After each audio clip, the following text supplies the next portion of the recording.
F414 엔진보다 2배 강력한 출력. KF21 국산 엔진. 앞선 기술력으로 수명 연장. 지에 큰 충격. 하나와 두산의 특별 성명.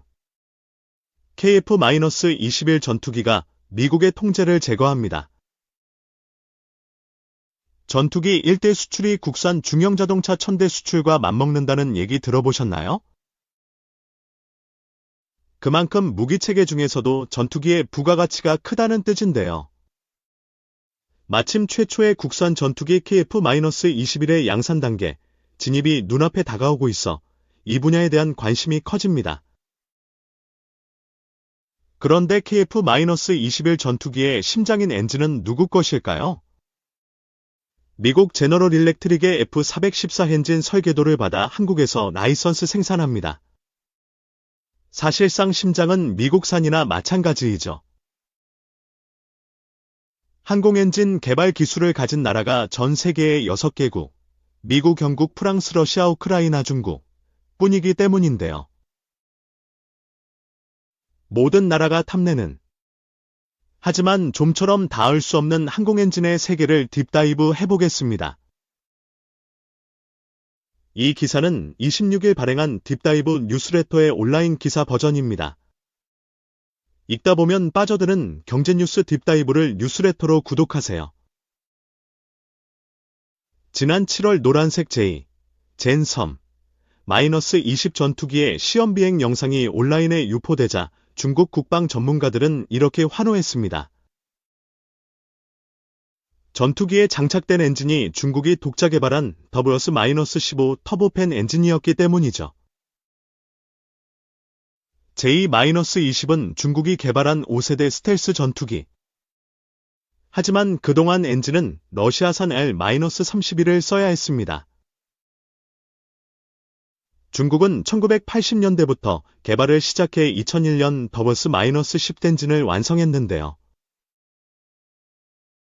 WS-10은 엔진 출력 미달로 신뢰성이 크게 떨어지다 보니 자국 최신 전투기에도 쓰이지 못한 겁니다.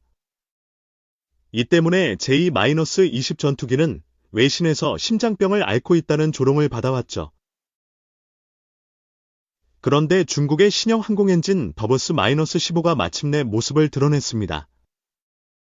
중국 측 주장으로는 미국 프레덴 휘트니사의 F-119 엔진, F-22의 들어감과 유사한 성능이라고 하죠.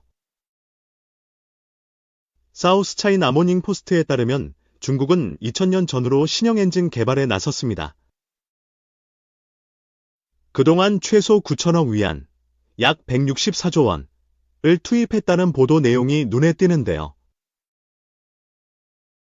20년 넘는 긴 세월과 천문학적 비용을 들인 끝에 이제야 개발이 거의 끝나가고 있는 겁니다. 물론 그럼에도 아직 양산 단계까지는 시간이 좀 걸리겠지만요. 항공엔진 개발은 왜 이리 어려운 일일까요? 기본적으로 개발 난이도가 모든 엔진 중 가장 높습니다. 자동차 엔진과는 전혀 다른 차원이죠. 항공엔진은 수톤에 달하는 항공기 기체를 하늘로 띄우고 음속을 넘어서는 속도로 비행할 수 있게 해야 하는데요. 엔진이 내뿜는 1500도 이상 고온을 견디는 소재 기술 개발부터 난관입니다. 또 수만 시간, 전투기 엔진은 6000시간, 여객기는 3만 시간 이상을 작동할 수 있는 내구성도 갖춰야 하고요. 무엇보다 까다로운 180개 항목의 가망 인증, 비행에 적합한지를 검증을 거쳐야 합니다. 자동차 엔진이야 도중에 멈추면 자동차가 도로에 서게 되지만 항공 엔진은 멈추면 바로 추락이니까요. 로켓 엔진은 한 번 쏘면 끝이지만 항공 엔진은 몇십 년을 날 수 있어야 합니다. 항공 분야에서 엔진 기술은 가장 가치 있는 기술이지만 감히 아무나 도전할 수 없는 기술이죠.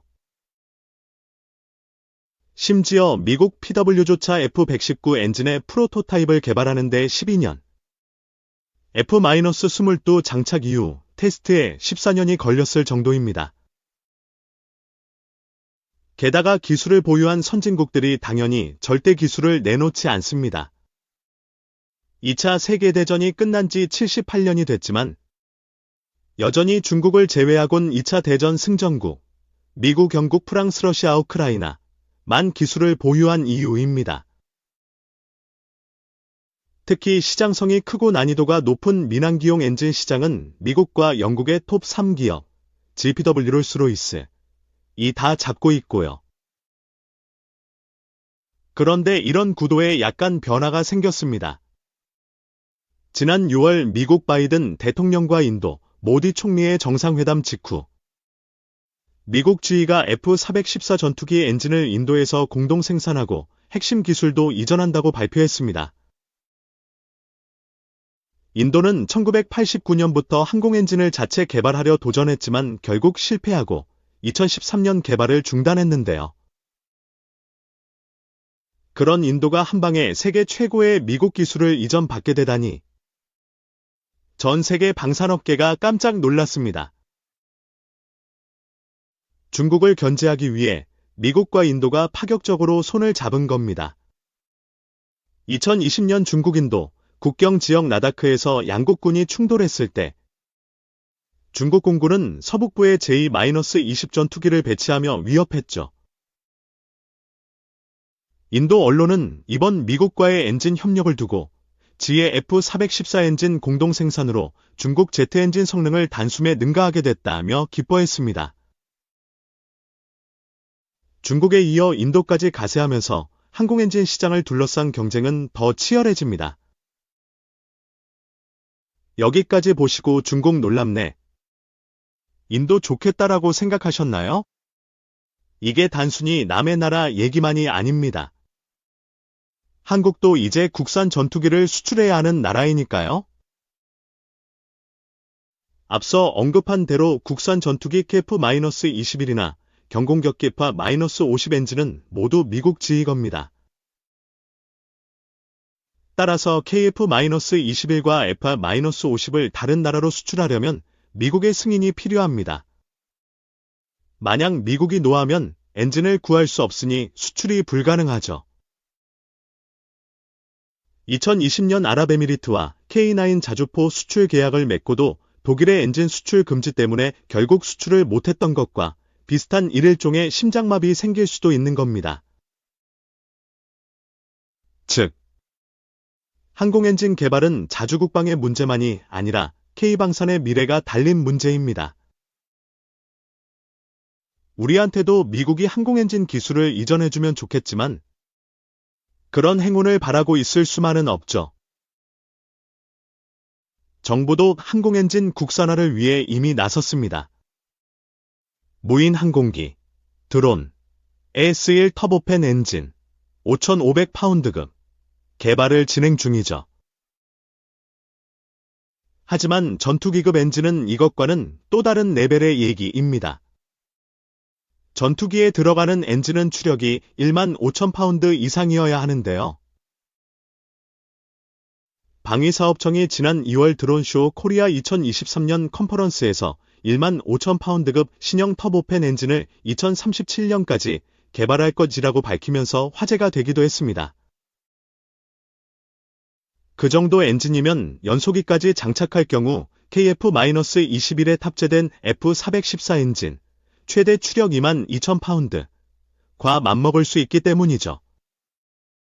단, 아직은 구체적 계획이라기보다는 선언적인 수준입니다.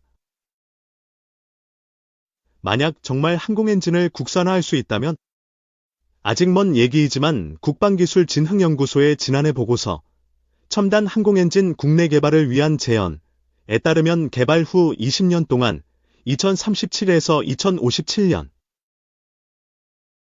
올릴 부가가치가 최소 9조 4천억 원이란 추정치가 나와 있습니다.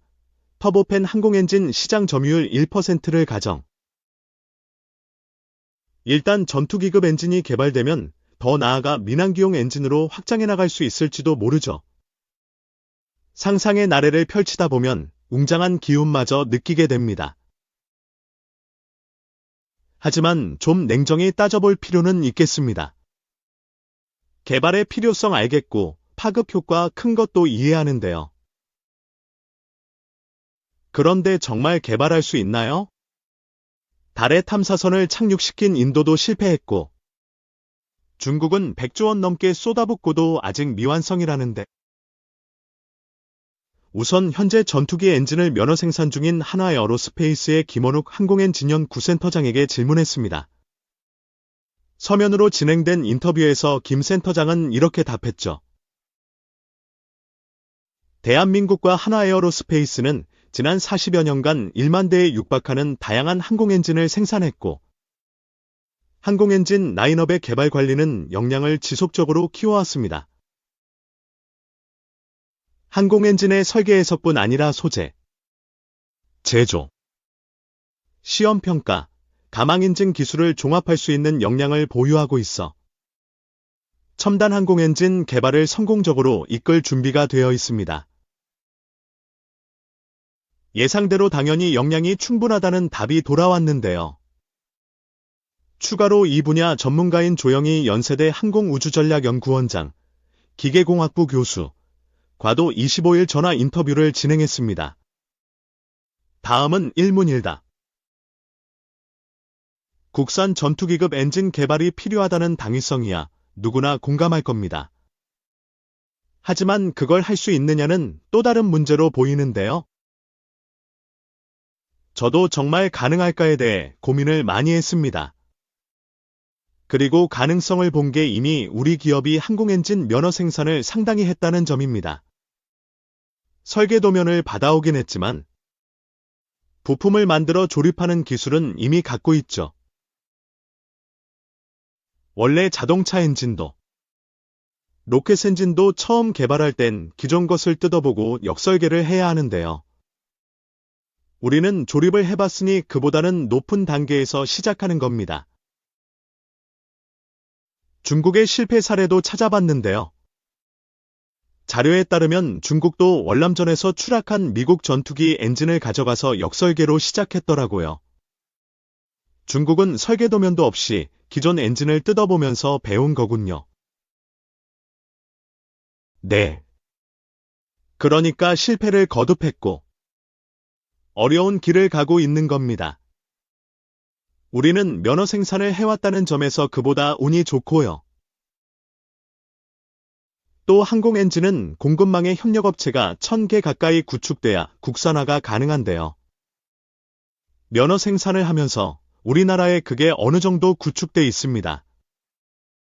이 역시 상당히 큰 자산이죠. 물론 가망인증과 소재 기술 면에서 우리나라가 아직 부족한 건 사실입니다.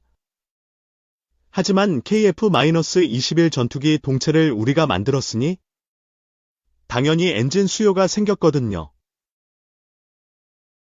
또 2030년 중후반이 되면 전 세계가 유무인 복합 전투기 체계로 갈 텐데 무인기 엔진은 수출 규제 때문에 우리가 사오기 힘들 수 있습니다. 따라서 지금이 개발을 시작할 수 있는 가장 적기라고 봅니다. 방위사업청이 2037년 개발 완료를 얘기한 적 있습니다. 만약 전투기 엔진 개발을 시작한다면 실제로는 얼마나 걸릴까요? 해외 사례를 보면 플랫폼, 즉 기존 엔진 모델이 있으면 8년이 걸리고요. 플랫폼 없이 처음부터 하면 13에서 14년 걸리더라고요. 우리는 플랫폼이 없으니까 그 정도 걸린다면 2037년쯤이 되는 거고요. 만약 해외 협력사를 구한다면 그보다 4에서 5년 단축할 수도 있을 겁니다.